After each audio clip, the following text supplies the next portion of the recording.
Halo semua, salam sejahtera Malaysia. Selamat datang ke channel Fels Lifestyle. Terima kasih kerana terus setia dan terus bersama di dalam channel ini. Setelah Malaysia digemparkan, Malaysia dikejutkan dengan pemergian satu lagi pemimpin legenda bergelar Tun atau lebih ramai mengenali Allahyarham Pak Lah, menjadikan duka cita besar untuk seluruh Malaysia, terutamanya kepada mereka yang rapat kepada Allahyarham. Ini pengakuan Najib dan Ismail Sabri setelah pemergian Pak Lah. Najib Ismail Sabri kongsi kenangan bersama Pak Lah. Dua bekas Perdana Menteri berkongsi kenangan yang pernah dilalui bersama Allahyarham Tun Abdullah Ahmad Badawi, terutama ketika masing-masing berkhidmat di bawah pentadbiran Perdana Menteri kelima itu. Menyifatkan Allahyarham sebagai seorang sahabat, Datuk Seri Najib Tun Razak mengingati Abdullah sebagai seorang guru dan pemimpin yang sentiasa memberi nasihat serta tunjuk ajar kepada beliau. Bukan itu sahaja, Najib yang juga merupakan Perdana Menteri ke-6 turut mengagumi kepimpinan Allahyarham yang berteraskan accountability serta mengutamakan kecemerlangan sama ada dalam politik dan pentadbiran. Bersandarkan kepada semangat dan prinsipnya juga yang menjadi antara beberapa faktor mendorong kepada terlahirnya prinsip pentadbiran satu Malaysia, rakyat didahulukan, pencapaian diutamakan. Secara peribadinya, Pak Lah amat rapat dengan kami sekeluarga, bagaikan abang dan teman rapat ketika susah dan senang. Pak Lah akan sentiasa dikenang dengan sumbangannya kepada agama, bangsa dan negara. Seorang insan kepada seluruh ahli keluarga.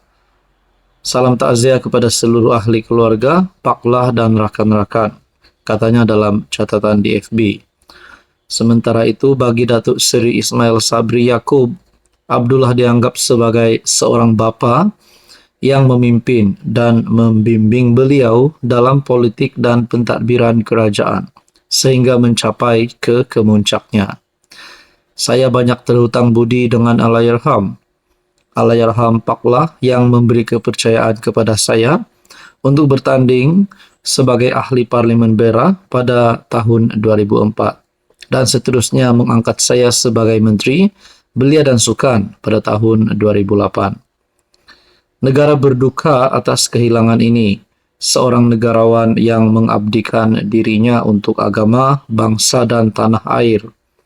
Seluruh rakyat, khususnya saya secara pribadi, amat menghargai jasa Allahyarham.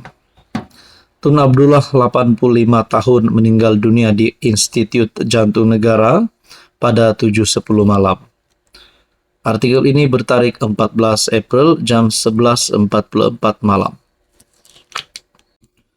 Halo semua, salam sejahtera Malaysia. Selamat datang ke channel Fels Lifestyle. Terima kasih kerana terus setia dan terus bersama di dalam channel ini. Untuk dan puan yang saya amat hormati semua, berita duka cita menimpa seluruh rakyat Malaysia dengan pemergian Pak Lah menjadi salah satu berita yang amat menyedihkan, terutamanya kepada mereka yang rapat dengan Allahyarham. Akhirnya beberapa pemimpin di negara telah mengeluarkan ucapan salam takziah terhadap keluarga Allahyarham Pak Lah. Kepimpinan daripada pembangkang PAS Anwar Ibrahim pun ada membuat ucapan, daripada Ismail Sabri, Najib Razak dan ramai lagi. Tapi ini satu pengakuan daripada Timbalan Perdana Menteri Zahid Hamidi dan juga Fadila. Pemergian Pak Lah kehilangan besar negara. Seperti yang kita tahu, Zahid Hamidi sebagai Presiden UMNO hari ini dan juga pengerusi Barisan Nasional serta memegang jawatan Timbalan Perdana Menteri. menyifatkan pemergian Allahyarham Tun Abdullah Ahmad Badawi sebagai satu kehilangan besar buat negara. Merakamkan ucapan takziah kepada seluruh keluarga Perdana Menteri kelima itu, Ahmad Zahid berkata, pemergian Paklah pastinya akan dikenang sebagai seorang negarawan berjiwa luhur, tenang dalam kepimpinan, dan sentiasa meletakkan kepentingan rakyat sebagai keutamaan. Sumbangan serta jasa beliau dalam membentuk asas pentadbiran berteraskan integriti dan prinsip Islam hadari akan terus terpahat dalam lipatan sejarah negara. Saya secara pribadi amat terkesan dengan pemergian beliau. Tun bukan sekadar seorang tokoh negara, tetapi juga seorang mentor dan pemimpin yang amat saya hormati, katanya dalam kenyataan di FB. Sementara itu, Timbalan Perdana Menteri Datuk Seri Fadillah Yusof menerusi laman Facebook turut menzahirkan ucapan takziah kepada keluarga Allahyarham dan senada menyifatkan pemergian Allahyarham satu kehilangan besar kepada rakyat dan negara. Jasa dan kepimpinan beliau yang berlandaskan Islam hadari serta memberi penekanan kepada pembangunan modal insan sepanjang menerajui kepimpinan negara antara 31 Oktober 2023 sehingga 3 April 2009 tetap dikenang selama-lamanya.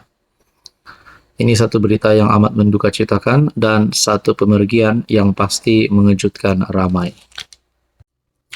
Hai, hello, salam sejahtera Malaysia. Selamat datang ke channel Fels Lifestyle. Terima kasih kerana terus setia dan terus bersama di dalam channel ini. Tuan-tuan dan puan yang saya amat hormati, setelah beberapa cerita dan episod berkaitan dengan rasuah di negara ini, antara beberapa kepimpinan politik yang kita memang tahu mempunyai jawatan dalam parti, bahkan pernah menjadi Perdana Menteri, pun terlibat dengan rasuah, terlibat dengan kes mahkamah. Akhirnya sekali lagi, setelah bersatu, Presiden Bersatu Muhyiddin Yassin yang terlibat dengan ataupun terpalit dengan kes rasuah. Nah, terkini satu keputusan pada 15 April. Ini terbaru di mana Timbalan Ketua Penerangan Bersatu ditahan atas dakwaan rasuah. Nah, saudara-saudara, saya sebagai rakyat Malaysia, siapapun juga yang terlibat dengan rasuah, melakukan rasuah, tidak kiralah Datuk kah, YB kah, siapa sajalah yang memegang jawatan Presiden kah, Ketua Menteri kah, Menteri Besar kah, patut ditangkap, patut dikenakan tindakan undang-undang. Dalam kenyataan ini, SPRM menahan Timbalan Ketua Penerangan Bersatu Muhammad Ali Muhammad berhubung dakwaan rasuah. Menurut peguamnya Rafiq Rashid Ali, yang merupakan bekas adun, ditahan pada pukul 6.30 petang ketika SPRM menyerbu rumahnya di Tangga Batu di Melaka. Maknanya ada satu lagi serbuan berlaku. Adakah dengan ini penemuan bertimbun-timbun uang sakau, mungkin ratus juta kah, mungkin berbilion kah, kita tidak tahu. SPRM turut mengambil keterangan daripada isteri dan anak-anaknya di pejabatnya di Melaka, dan mereka dibebaskan kira-kira pada pukul 9 malam semalam. Setakat ini kami hanya dimaklumkan yang dia ditahan di bawah Seksyen 16 Akta SPRM berhubung dakwaan rasuah. Kami belum mendapat maklumat penuh berhubung dakwaan. Kami menjangkakan pegawai penyiasat akan memaklumkannya nanti. Dia berkata Ali dibawa ke mahkamah untuk permohonan reman. Malaysia kini telah menghubungi SPRM untuk mendapatkan kenyataan rasmi berhubung perkara ini. Nah, kalau dah keluar berita di mana Timbalan Ketua Penerangan Bersatu ditahan atas dakwaan rasuah, antara yang details ataupun maklumat yang dinantikan adalah kenapa beliau ditahan, atas rasuah apa, dan berapa banyak duit ataupun berapa banyak dana yang melibatkan isu dan kes rasuah ini. Apa komen Anda?